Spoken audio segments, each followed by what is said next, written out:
Lions from Greensboro, North Carolina.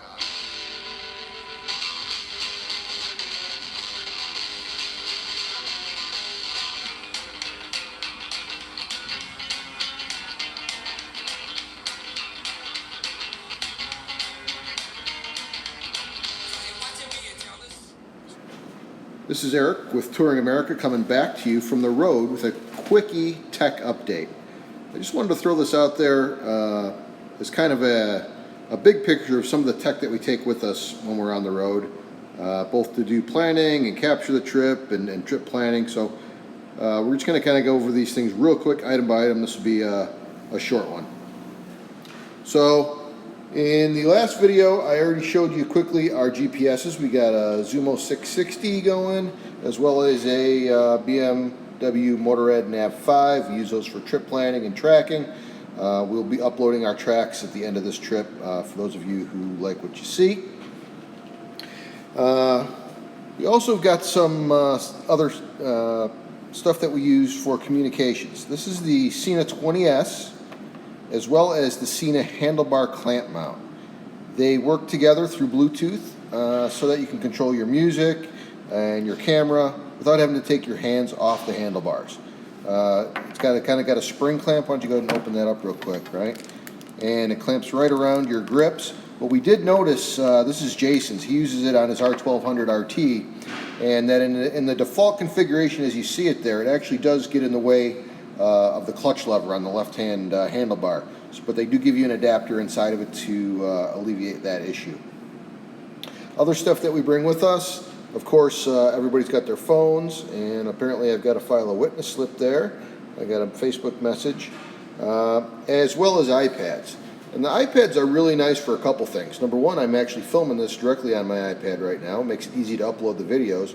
But it also makes route planning and looking at maps and watching weather a lot easier at night than everybody crowding around a small screen when we do kind of our group planning stuff.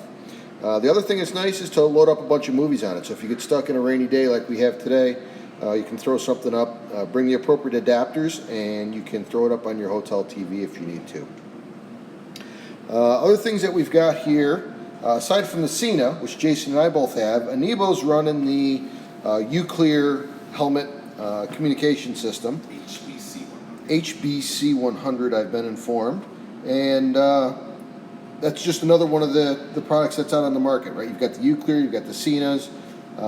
Who's the other manufacturer that's really popular? That's evading me now. I don't know, but there's a lot of choices out there on the market. The issue that we've got with the Uclear is it works great for Anebo, but we're having a little bit of trouble getting it to work real nice with the 20Ss. So if you're going to ride with a group, that's something that you want to kind of talk about. If you can coordinate, at least get everybody on the same brand, it might make your life a little bit easier. The other thing that we've got are the various cameras. This is the one off of Anebo's bike. You notice he's got a camera in a waterproof case with the handlebar clamp, as well as you see here on the left a remote control that he velcros onto his handlebars so that he can stop, turn it on, off, review, all that kind of good stuff without having to reach up and touch the camera, because he mounts it up on top of his fairing, right? So it lets you kind of have nice control over that. It is the SJ8000 Plus Wi-Fi Ultra 4K waterproof action camera. Picked it off of eBay for about $60. The remote was, I think, another 30, right? So it's all kind of available out there. Then we've got the heat controllers, right? If you run heated gear, you need a way to control it. This is the first gear model. I've got a Powerlit model. I think Jason's got a Gerbings model, and they all work about the same, right? Whether it's a single or a dual channel controller. This is a wired one. You can also get the wireless.